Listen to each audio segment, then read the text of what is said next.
One of the effective ways you can remove noise is by taking a sample.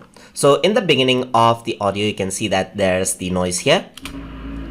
So what I can do is I can simply take the noise as a sample so that it can remove the noise more effectively. So I'm going to just select this part, which is the noise itself. So it is going to take that as a sample.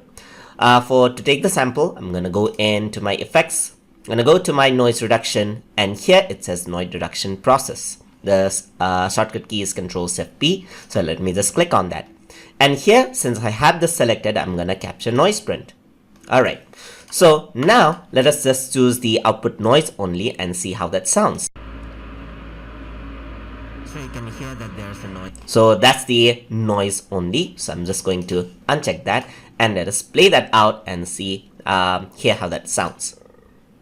So you can hear that there's a noise here. So you can see that that is very effective, as you can see right here. Right now the noise reduction is set to 100%, but if you were to hear it carefully, you can see that there's some quality loss in the audio recording.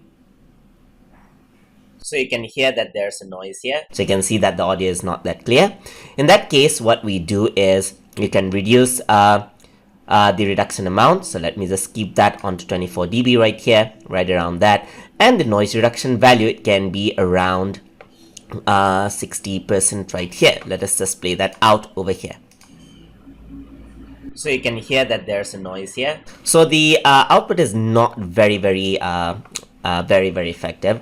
However, I can just nudge it around. If I were to reduce it very much, then the quality would be affected. So I need to find that sweet spot. Alright, so I selected 33 dB. So let's play that out. So you can hear that. Alright, so let me just increase the noise reduction a bit, just like that. So you can hear that there's a noise here.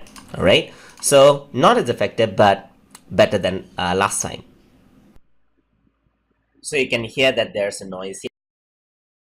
So this is how you can capture noise print and remove it. Let's just apply it, and you'll see that here there are no noise, only a teensy bit. You can see that, but that is unnoticeable for regular human ear, and the noise is completely gone. So if I were to play this out, so you can hear that there's a noise here. Everything is gone just like that. So that is how you can remove noise print by utilizing samples inside of Adobe Audition. So hope you guys learned something as always, and as always, please like, comment, share, and subscribe.